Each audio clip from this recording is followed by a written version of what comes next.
नमस्कार। मेरा नाम भाऊ तोरसेकर। आप देख रहे हैं प्रतिवाद। दोस्तों, आपको मालूम होगा कि महाराष्ट्र में 29 नगर निगमों के चुनाव होने जा रहे हैं।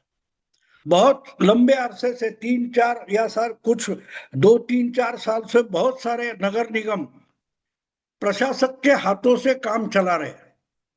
कोरोना के कारण जो चुनाव हुए नहीं, वो बाद में अलग अलग वार्डों के प्रभागों के रिजर्वेशन के कारण या कोर्ट कचहरी के कारण रुक गए थे। लेकिन अब सुप्रीम कोर्ट ने क्लियर कर दिया कि 31 जनवरी 2026 के पहले महाराष्ट्र में पूरे के पूरे जो रुके हुए स्थानीय इकाइयों के चुनाव होने चाहिए, वो पूरे कर दो 31 जनवरी 2026 के पहले। और ये प्रक्रिया जब शुरू हो गई तो उसमें महाराष्ट्र भर में फैले हुए 228 नगर पालिका और नगर परिषद यानी छोटे शहरों के चुनाव हो चुके हैं। अब बड़े शहर जो है, जिनको नगर निगम कॉरपोरेशन का दर्जा दिया गया है, वहां के चुनाव 15 दिसंबर को घोषित हो गए। और अब मैं बोल रहा हूं, वो तारीख है 31 दिसंबर 2025, यानी ये साल आज खत्म होने वाला है। तो 30 तारीख को कल पूरे के पूरे 29 नगर निगमों के जो पर्चे भरने की टाइम था वो खत्म हो गया। तो अब कोई नया उम्मीदवार ऐसे चुनाव में भाग नहीं ले सकता। लेकिन अभी भी यानी उम्मीदवारी पर्चा भरने का टाइम खत्म होने के बाद भी किसी भी गठबंधन, किसी भी पार्टी, क्या उम्मीदवार कौन है, क्या है, उसकी लिस्ट पूरी की पूरी नहीं आई है। ना 29 निगमों में कौन सी पार्टियां गठबंधन बना रही है, कौन सी एक दूसरे के खिलाफ लड़ रही, वगैरह वगैरह। तो इसलिए जो मैं तो मुंबई में बैठा हूं, तो मेरे जो बहुत सारे हिंदी भाषी पत्रकार दोस्त है, कोई पटना से अभिषेक जैसा, कोई नोएडा से, कोई दिल्ली से, कोई जयपुर से है, कोई भोपाल से, चंडीगढ़ से है, वो फोन करके पूछते हैं कि भाई भाऊ क्या हो रहा है, कौन सी दिशा में जा रहा है चुनाव। और ये पर्टिकुलरली जो ठाकरे बंधुओं का मामला चल पड़ा है, उसमें कितना दम है, बार बार पूछते।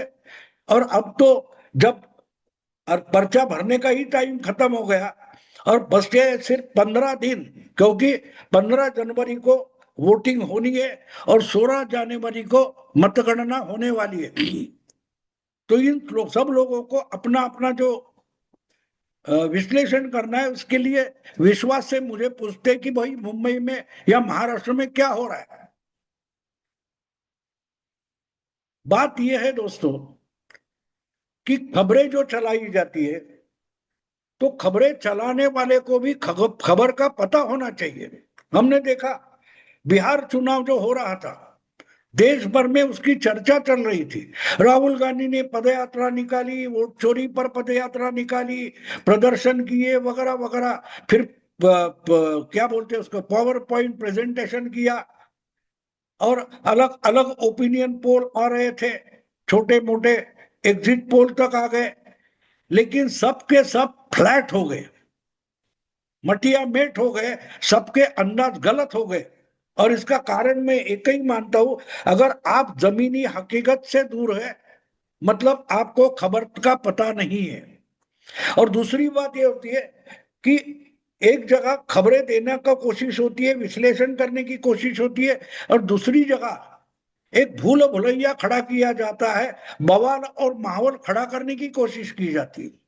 और इसके लिए मीडिया का और खबरों का बहुत सारा आधार लिया जाता है, इस्तेमाल किया जाता है।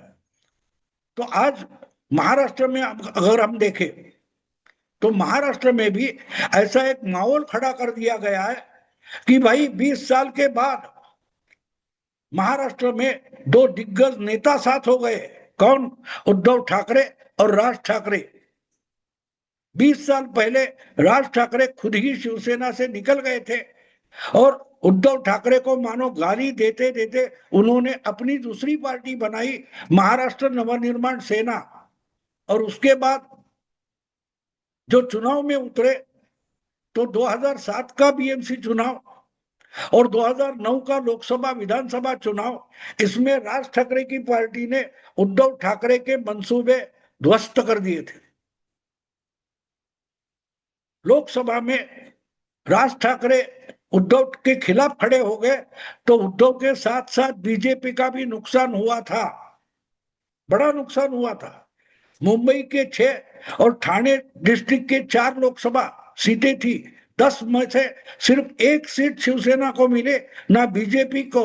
9 जगह कांग्रेस और एनसीपी जीत गई थी। और उसका कारण साफ था, शिवसेना का जो वोट शेयर है, कोर वोटर है, उसमें से बड़ा हिस्सा राज ठाकरे ने अपनी तरफ खींच लिया था, मराठी मराठी मराठी मराठी अस्मिता को लेकर। और हिंदुत्व और मराठी अस्मिता, इसमें फंसे हुए उद्धव ठाकरे, बाला साहब जिंदा थे, फिर भी बुरी तरह से शिवसेना हार गई और उसका खामियाजा बीजेपी को भी यूटी में होने का कारण उठाना पड़ा था।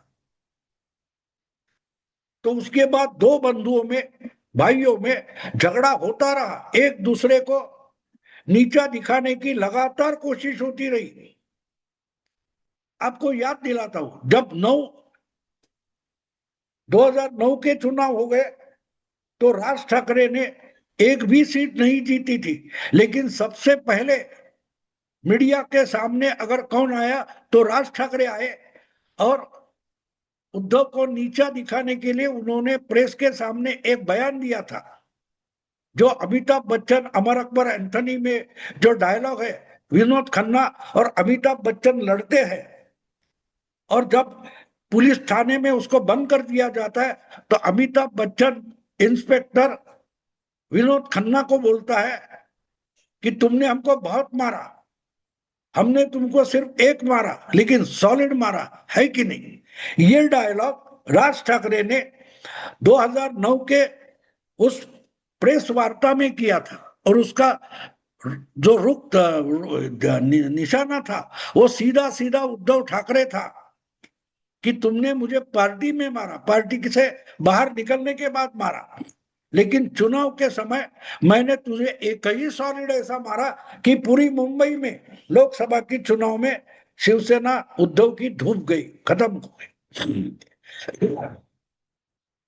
फिर कुछ महीने बाद विधानसभा का चुनाव आया, उसमें भी 36 में से 6 एमएलए राज ठाकरे ने चुनकर लाए और बीजेपी साथ होते हुए उद्धव ठाकरे सिर्फ 4 एमएलए चुनकर लाए थे। यानी छोटा भाई जो था राज ठाकरे, उसने मुंबई में उद्धव से भी मैं बड़ा भाई हूं पॉलिटिकली, ये दिखाया था। और ये मैं आज इसलिए बोल रहा हूं, तो फिर भी ये दूर हो गए, लेकिन जो शुरुआती दौर था उसमें राज ठाकरे का जो दम था वो उद्धव पर भारी था। और उस वक्त बीजेपी भी मुंबई और महाराष्ट्र में इतनी तगड़ी पार्टी नहीं थी, लेकिन मोदी 2014 में मोदी बीजेपी के राष्ट्रीय नेता बन गए और देखते देखते मोदी की जादू पूरी देश में छा गई। उसके बाद जो पूरे देश की राजनीति, अलग अलग राज्यों की राजनीति बदली है, वैसे ही महाराष्ट्र की भी राजनीति बदली और उसमें मनसे जैसे छोटे दल दुबले होते गए, कमजोर होते गए और बीजेपी के साथ होने के कारण उद्धव की ताकत बढ़ती गई और उद्धव एक तगड़ी पार्टी बनकर उभरे। और उसी तुलना में राज ठाकरे और कमजोर और दुबले होते गए।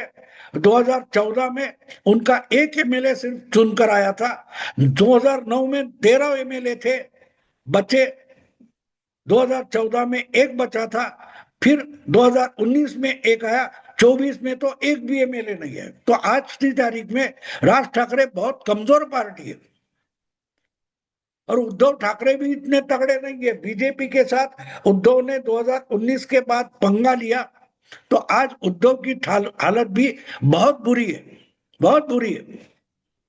और ऐसे दो भाऊ बंधु साथ में आ गए तो जनमानस को कितना प्रभावित करे, आप ही सोचिए, आप सोचिए।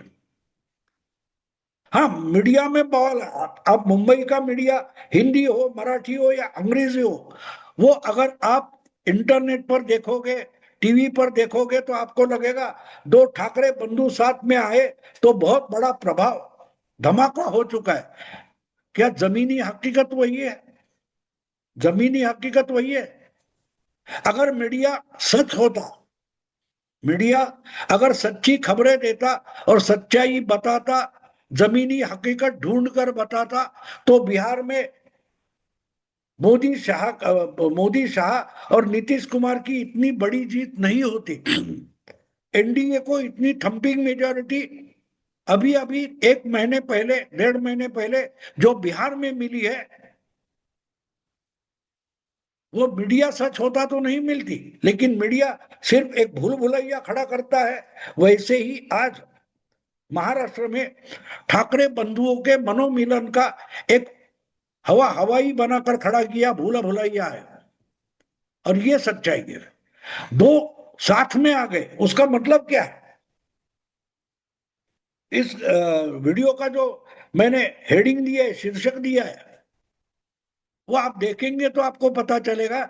ये 30 साल पहले विक्टोरिया 203 नाम की एक फिल्म आई थी, उस फिल्म का ये गाना है। दो बेचारे बिना सहारे, पूछो देखो पूछ पूछ कर हारे, बिन ताले की चाबी लेकर फिरते मारे मारे। अशोक कुमार और प्राण पर फिल्माया गया ये गाना जो था, बिल्कुल वही हालत आज दोनों ठाकरे बंधुओं की महाराष्ट्र के नगर निगम चुनाव में है। इनकी सारी ताकत उन्होंने मुंबई में लगाई, क्योंकि उनको मालूम है मुंबई कोई छोटा मोटा नगर निगम नहीं है, एक आशिया का बड़ा नगर निगम माना जाता है। भारत के कुछ 8-10 राज्यों से इसका बजट बड़ा है, 80,000 करोड़ से आगे।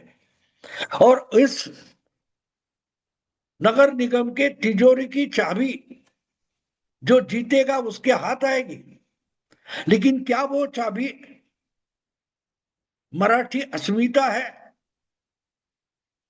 क्या वो चाबी ठाकरे का करिश्मा है, ठाकरे नाम का, ठाकरे ब्रांड का करिश्मा है, जो चाबी बनकर बीएमसी का ताला खुलने वाला है, बीएमसी के तिजोरी का ताला खुलने वाला है? मैं मानता हूं कि आज ठाकरे बंधुओं को भी उसका पता नहीं। हाँ, मीडिया जोर जोर से ढोल बजाकर बोल रहा है कि बस ठाकरे ब्रांड है और ठाकरे ब्रांड ही मुंबई जीतेगा। क्या असलियत वो है? 13-14 महीने पहले मुंबई में वोटिंग हुआ है, विधानसभा के लिए वोटिंग हुआ है, जिसमें सबसे बड़ी पार्टी बनकर बीजेपी उभरी है। 36 में से 15 एमएलए बीजेपी के चुनकर आए। उनके साथ अलायंस थी, युति थी, तो एकनाथ शिंदे के भी 6 एमएलए चुनकर आए। मतलब 36 में से 21 एमएलए महायुति के हैं, जो आज भी बीएमसी चुनाव लड़ रही है। उद्धव ठाकरे कांग्रेस के साथ महाविकास आघाड़ी बनकर लड़ रहे थे। 1 साल पहले उनको मिले हुए 6 एमएलए, 10 एमएलए, और 10 एमएलए को मिलकर जो उद्धव को वोट मिले हैं वो 23%, 23% है।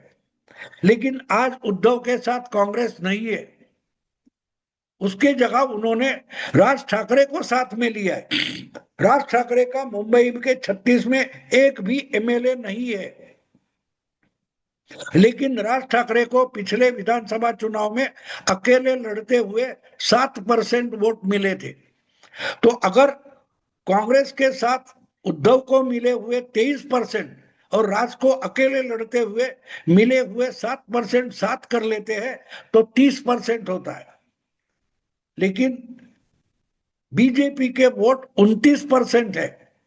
और पिछले 1.5 साल पहले, 1.25 साल पहले बीजेपी के वोट थे 29% और एकनाथ शिंदे के शिवसेना के वोट 17% है।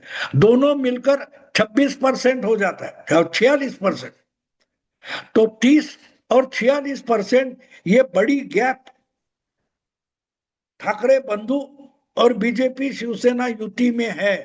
महायुति और ठाकरे युति में 16% की गैप है।